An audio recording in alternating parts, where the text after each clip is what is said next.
você pode dizer 938,6, para deixar quebrado. E aqui 282 mil e aqui 39 mil, né? 282, isso. Meu Deus, que negócio. E aqui 220 mil 580 ou 58,68. 5,168, né? R$ 58,68. Mas tem 220, aqui, ó. tem Tem não. não. 33,77,49. 577,49 centavos. Reais.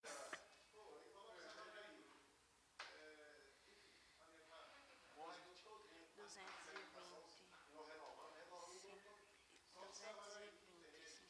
Peraí, diz de novo. 200. 258,68 centavos. R$ 1.000 e centavos.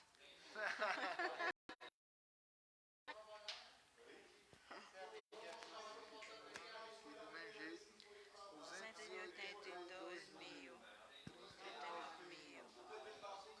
Começar.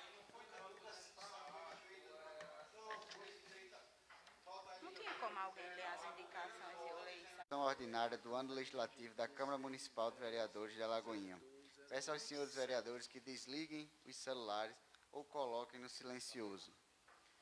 Peço ao segundo secretário, senhor Bruno César de Oliveira Melo, que faça a chamada. O primeiro secretário, perdão, que faça a chamada dos senhores vereadores. Boa noite. Anderson Galindo da Silva, presente. Bruno César de Oliveira Melo, presente. Cícero Alves da Silva, presente. José Flávio Inácio dos Santos Júnior, presente. Júnior Edson Gomes da Silva, presente.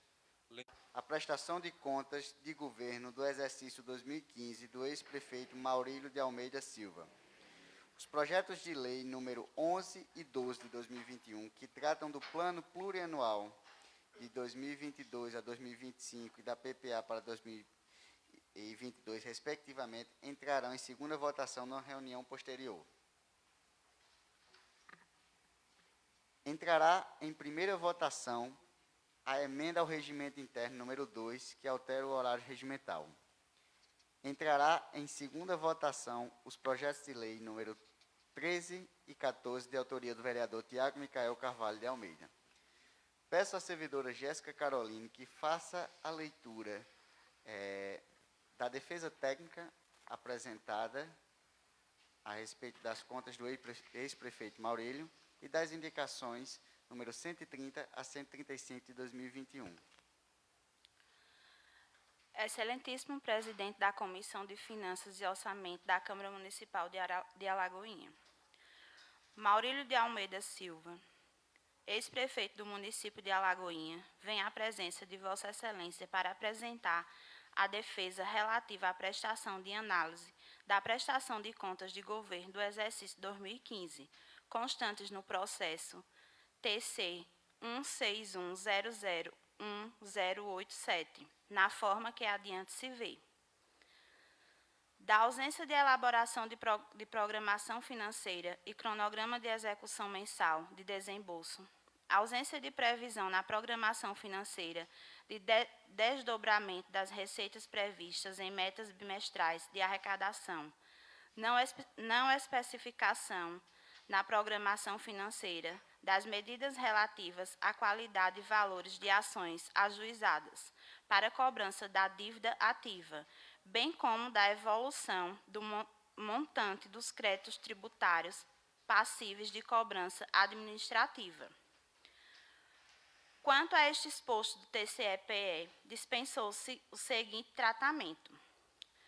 Pelo exposto, considerando a impossibilidade de comprovação da existência, à época, do cronograma mensal de desembolsos, restam evidenciadas tais deficiências da Lei Orçamentária Anual no município de Alagoinha, cabendo, a meu ver, recomendação aos atuais gestores para aperfeiçoar as futuras leis orçamentárias anuais com a finalidade de buscar um melhor controle de gastos públicos e do atingir das metas de objetivo traçadas no planejamento orçamentário.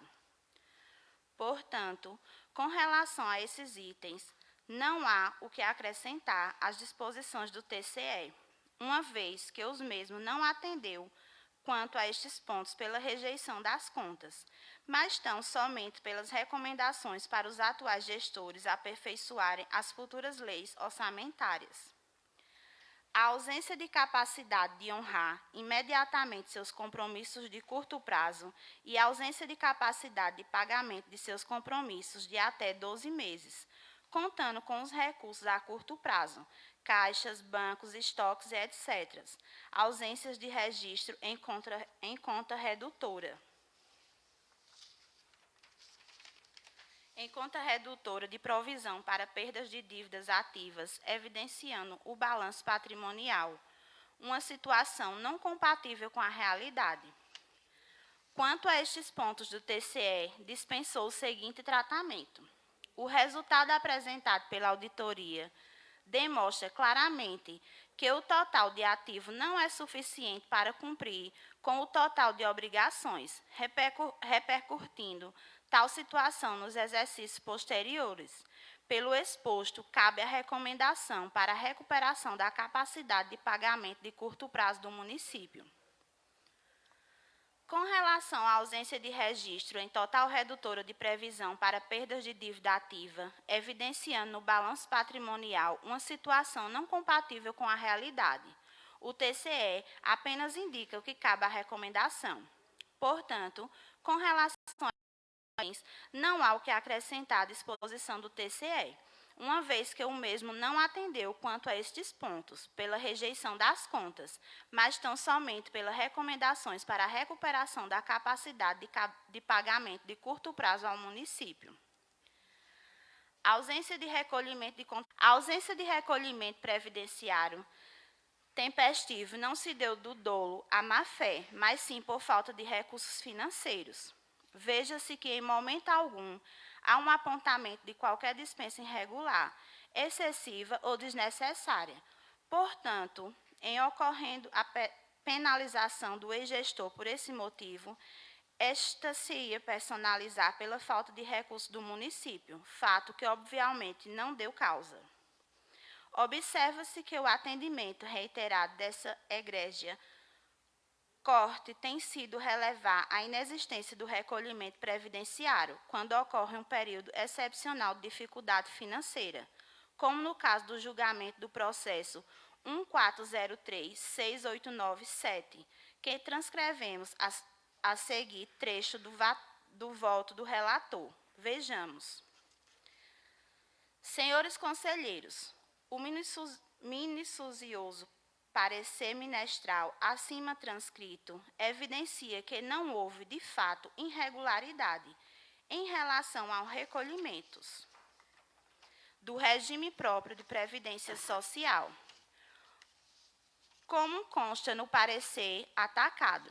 Em relação ao regime geral de previdência social, afirma o parecer que os valores devem ser corrigidos, pois bem, ao fazermos cálculos, observamos que deixou de ser repassado ao RGPS o valor de R$ 220.058,68, R$ 33.577,49 dos servidores, mais R$ 186.494,19 da patronal.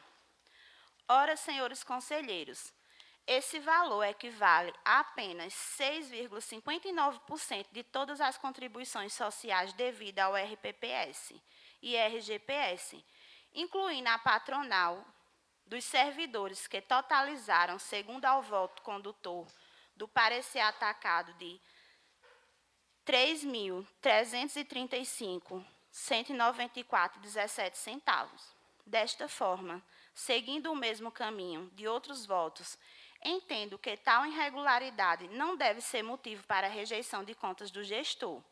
Sabemos das dificuldades do município em relação à questão previdenciária e que a situação exposta acima demonstra alteridade na condução desses temas por parte da administração municipal. Por fim, seguindo outros votos, a exemplo dos processos de número 120-2518-5, 130-19351 e 126-00428, entendendo que apenas o não cumprimento do limite de despesas de pessoal não é suficiente para que se recomende a rejeição por completo das contas do gestor.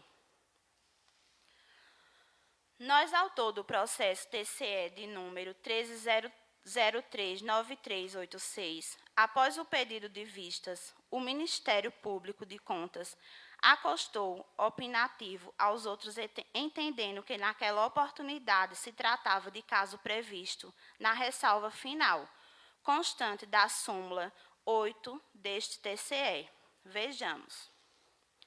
A única irregularidade que restou foi a ausência de recolhimentos de 282 mil da contribuição patronal do INSS, bem como não repasse de 39 mil retidos, que seriam valores para uma prefeitura desse porte, um tanto reduzidos, não são valores de todo substancial, e o prefeito apontou justificativas que se coadunam com as súmulas, como, por exemplo, a queda de arrecadação. Foi demonstrado no recurso que houve uma retenção de 20% do FPM previsto, bem como do Fundeb. O Ministério Público de Contas anotou nos autos que cito atualmente e vigilante nesta questão previdenciária, mas reconhece que, sendo a única irregularidade, estando demonstrada a queda da arrecadação, como, aliás, destaca a súmula número 8 deste tribunal, que diz que as irregularidades previdenciárias ensejariam rejeições de contas, salvo se demonstra grave queda na arrecadação. Ele entende o ano de 2015, deixando de recolher apenas cerca de 17% da contribuição patronal, que foi devidamente parcelada, que o parcelamento até o final da primeira metade de 2015, ocorrendo atrasos apenas na segunda metade em razão da redução da receita e a obrigação de manter o pagamento em despesas inadiáveis. Quanto ao parcelamento do regime próprio de previdência, houve autorização do Poder Executivo local, que seguiu todos os trâmites legais e foram devidamente aprovados. Mais uma vez, age o defendente dentro da legalidade e com autorização do Legislativo local. O seu julgamento pela ilegalidade das contas seria o mesmo que deixar de dar crédito às suas próprias decisões. Sendo assim, da mesma forma que o item anterior pugna para suas contas não sejam rejeitadas em razão do não acolhimento das contribuições, em razão das dificuldades financeiras já explanadas no ponto anterior. Da transparência da gestão. Também nesse ponto, o Tribunal de Contas tece apenas recomendações da defesa total com o pessoal acima do limite previsto pela LRF, da não recondução dos gastos com o pessoal ao limite do período determinado da LRF, da reincidente extrapolação do limite de despesas total com o pessoal.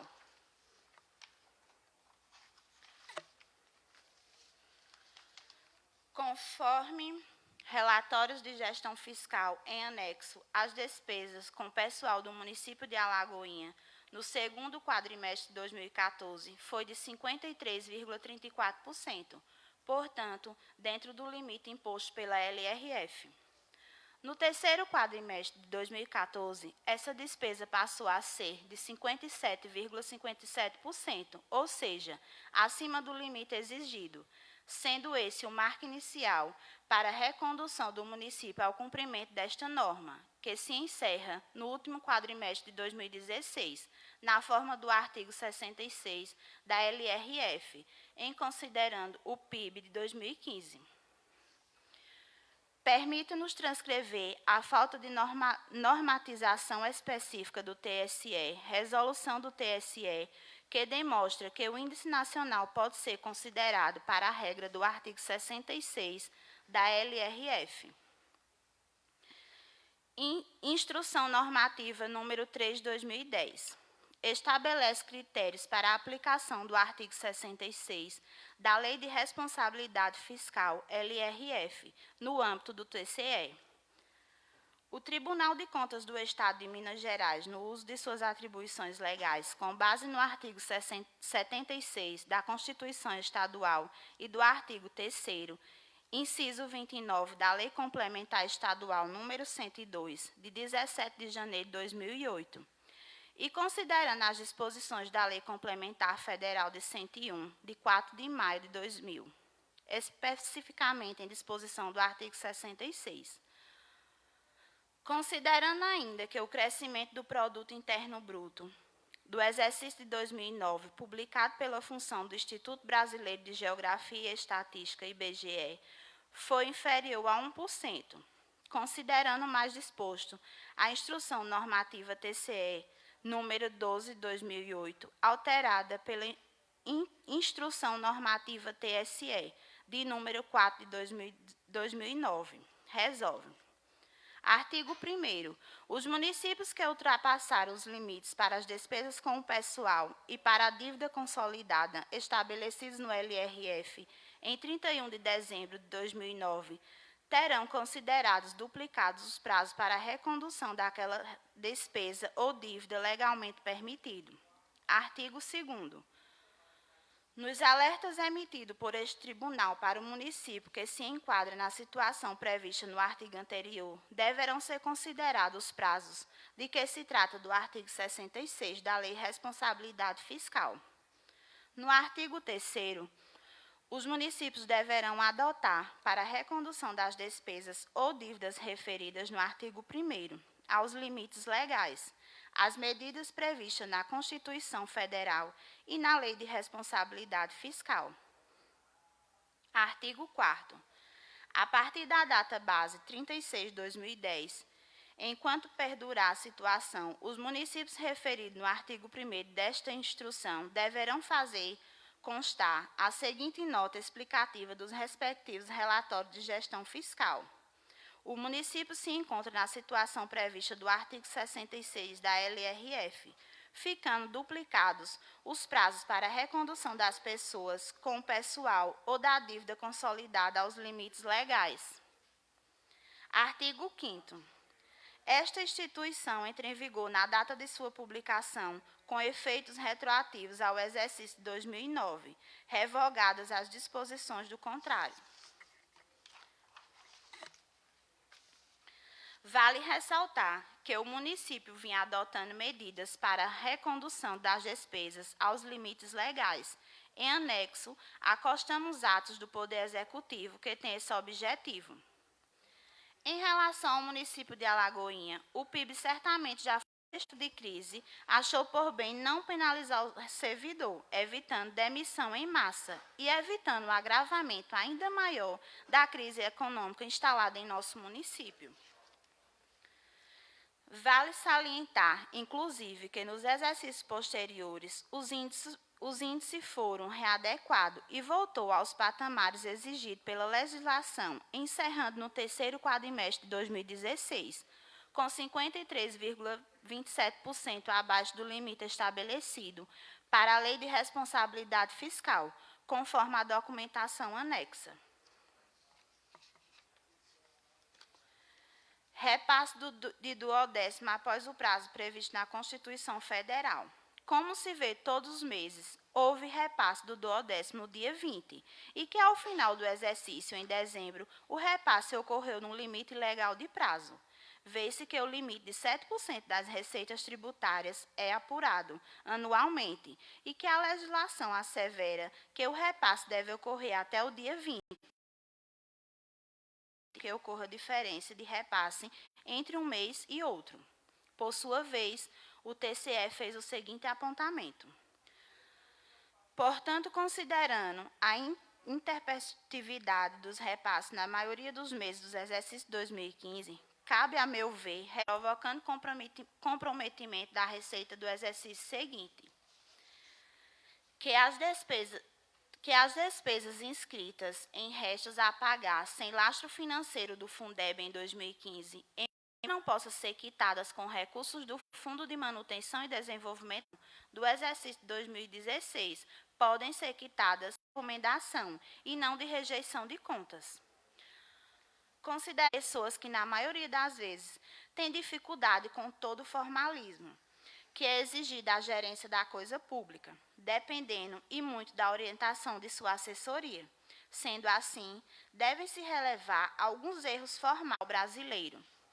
Ao prefeito, como os demais agentes políticos, se supõe o dever de tomar decisões governamentais de alta complexidade e importância, de interpretar leis e de converter os seus mandamentos em atos administrativos das mais variadas espécies. Nessa missão político-administrativa, é admissível que o governante erre e que se equivoque na interpretação e aplicação da lei, que se confunda na apreciação da convivência e oportunidade das medidas executivas, sujeita às suas decisões e determinação, desde que o chefe do executivo erre de boa fé, sem abuso de poder, sem intuito de perseguição ou favoritismo.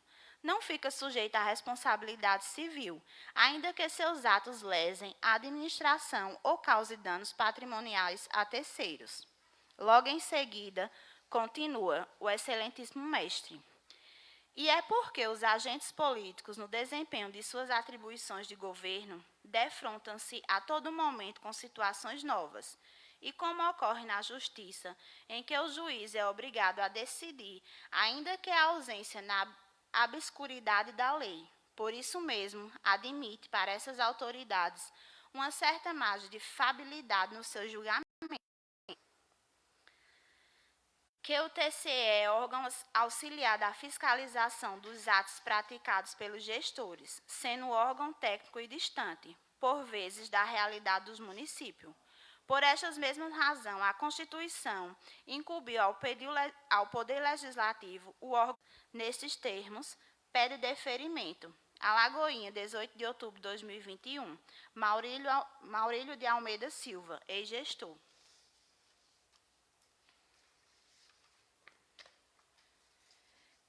Indicação, número 103 de 2021.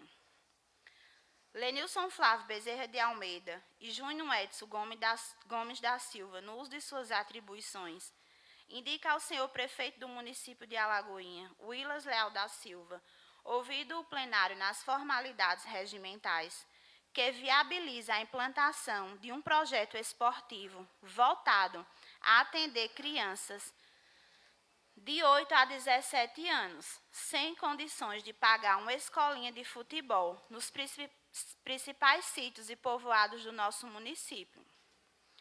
Justifica-se a presente proposição, visto que os jovens necessitam se ocupar com a atividade que lhes dê oportunidade de inclusão na sociedade, afastando dos vícios das drogas e das más companhias, bem como a formação de profissionais, devendo tais projetos terem como meta treinamentos, participação em torneios e campeonatos, e incentivar a educação doméstica escolar.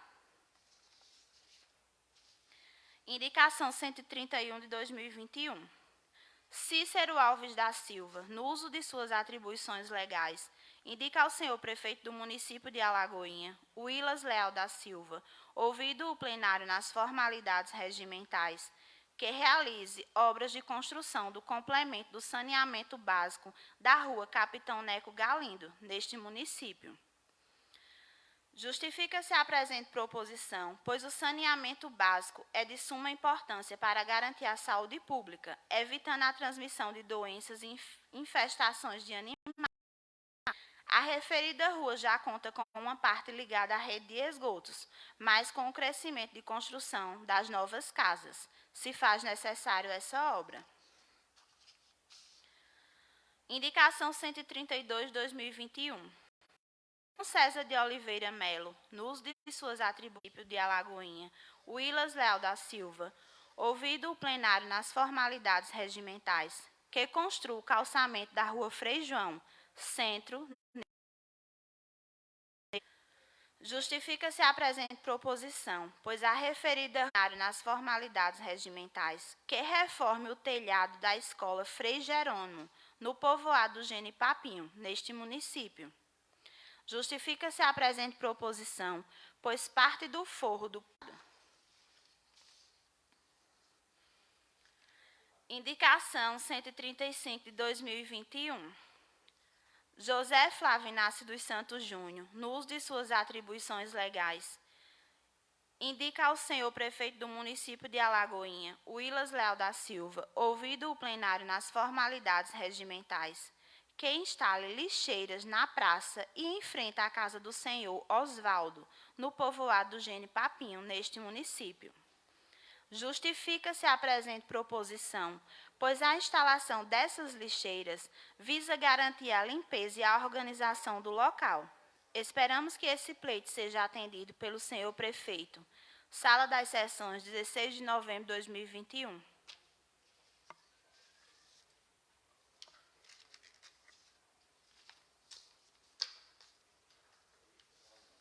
Obrigado, Jéssica. Dando continuidade, passo a palavra aos novos vereadores, iniciando pelo nosso colega de Laje Grande, Júnior Edson Gomes da Silva.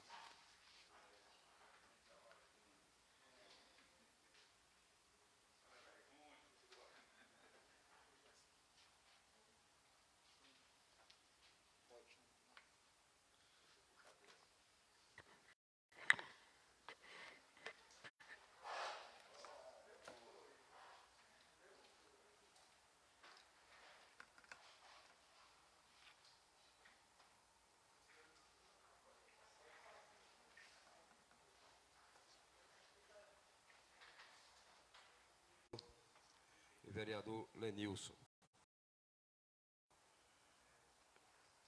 Para iniciar, eu quero falar um pouco sobre a nossa indicação, renovação de indicação, né? Que foi um pedido meu, junto com o vereador Lenilson, que ele já tinha feito e nos principais sítios e povoados, que vai atender crianças de 8 a 17 anos.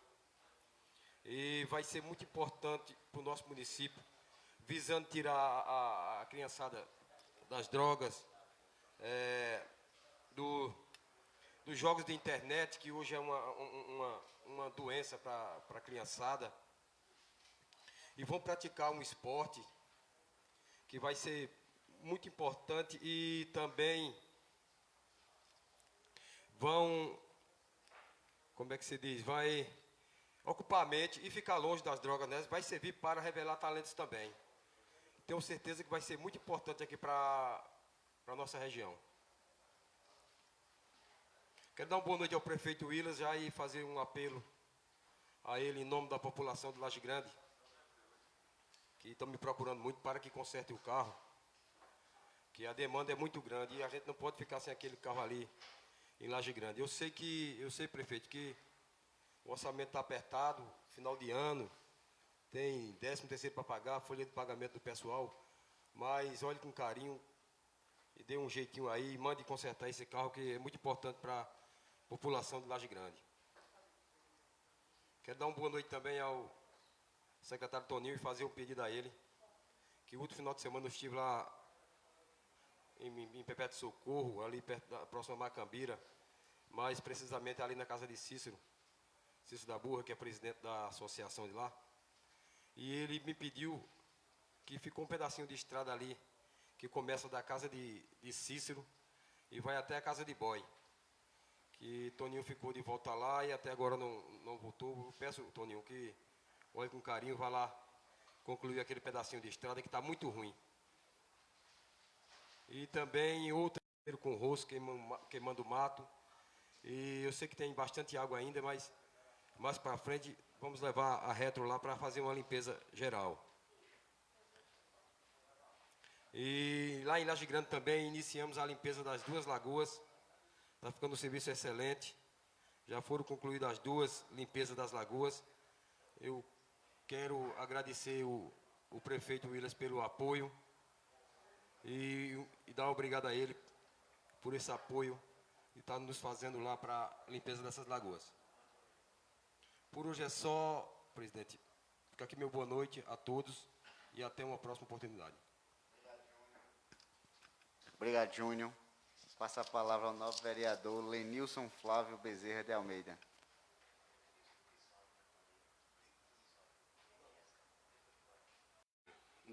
Na primeira pontuação minha, a respeito de um passamento precoce da filha de Gilberg,